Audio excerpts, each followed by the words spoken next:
Hi, everybody. I'm Alyce-Kay from Threshold of Hineni and the Widow Rucklehouse, and I moved from the last time. I was over like this, and it looks like that lamp was a hat. So I moved over a little bit. Anyway, I want to talk a little bit more about those passages from Habakkuk and about how it's encouraged me personally with my own personal vision, and how maybe I hope that it'll encourage you as well. I mean, I have no reason to share how it's encouraged me unless that also encourages you.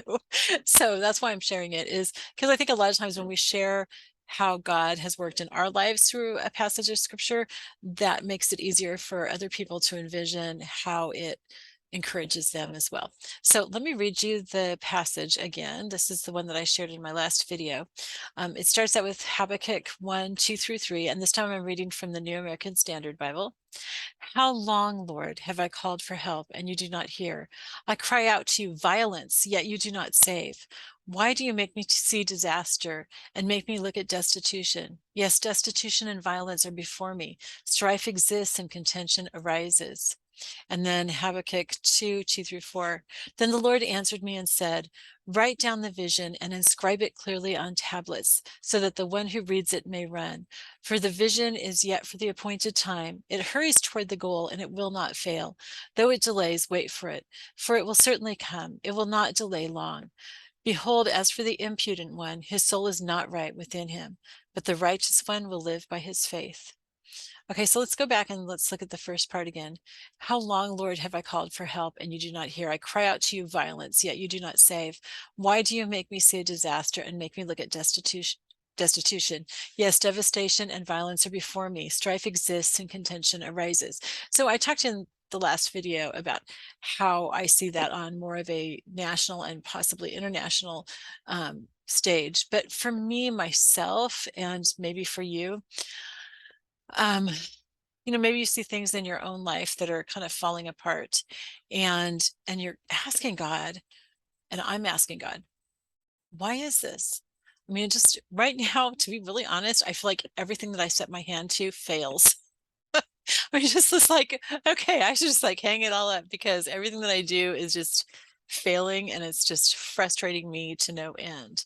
And that was how I was feeling when I was sitting in church Saturday night. And this passage was read, and it just, my ears perked up, because I really felt like it was being read to me, which is often how scripture feels. And so then here's the second part of that. And it was such a beautiful answer from the Lord, because the first was like relating to how I was feeling, like everything is just falling apart. It's a mess. I can't seem to get things together, and whatever I do fails. And then this was what God was saying through the next passage. Then the Lord answered me and said, write down the vision and inscribe it clearly on tablets, so that one who reads it may run. Okay, so I have written down my vision, and I don't know, maybe I need to go and write it again. That's not really what I felt like God was talking to me about, but this also caught my attention because I had read this passage, oh, maybe 20 years ago. I mean, I've read it between then, of course, but it had really struck me 20 years ago about writing down the vision. And so I have my vision written right here on the wall next to me. um, and I can read it.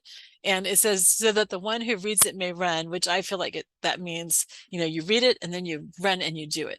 Okay. And so I'm doing that, but I feel like everything's falling apart. But here's the next part. He says, for the vision is yet for the appointed time. There's an appointed time for everything. And right now may not be the time for our vision to be completed and to come to fulfillment, but it still is the time for us to work on it. And sometimes the working on it and going through a dry time, a devastation, a lot of failure, that's God building up our faith if we let it. And I have to admit, being discouraged is not a way of building up my faith. um, it's a way of building up our faith so that we're ready when that time comes. It's like with Abraham and Sarah, who I talked about earlier.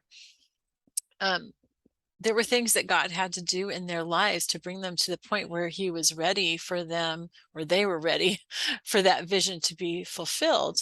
And that included going through the whole Hagar experience, where they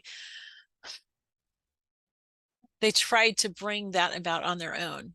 And that doesn't work. So that's one thing we don't want to do, is we don't want to try to bring the vision about ourselves. We want to allow God to bring that about in his time.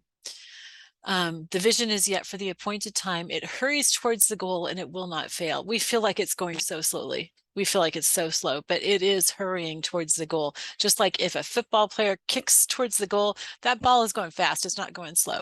So, and it's not going to fail. It's going to go right down, touchdown, and we're going to make it right through that goal.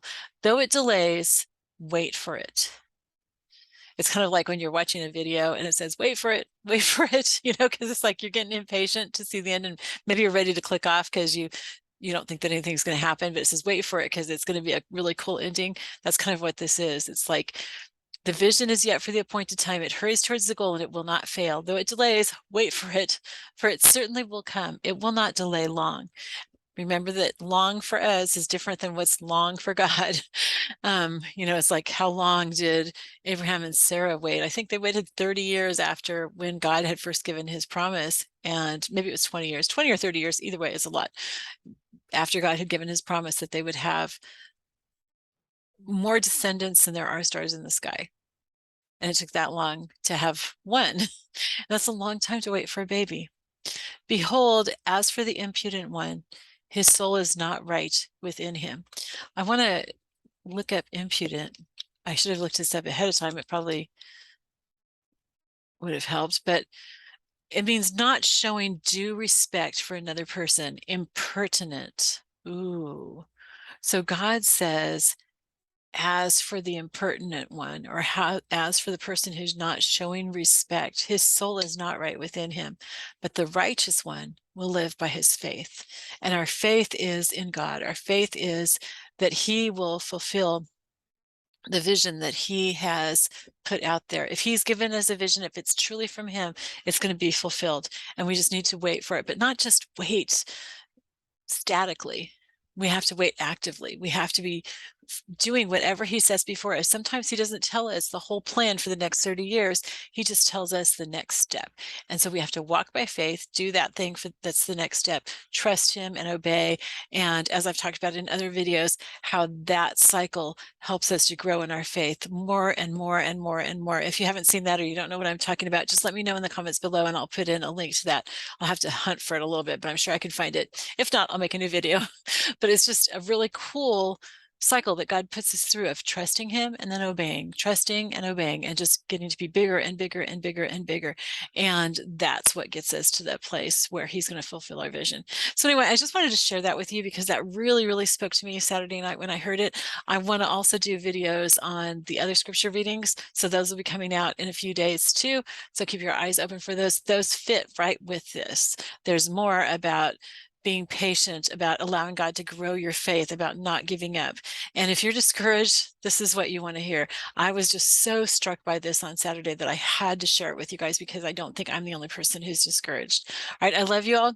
I will talk to you later. Bye-bye.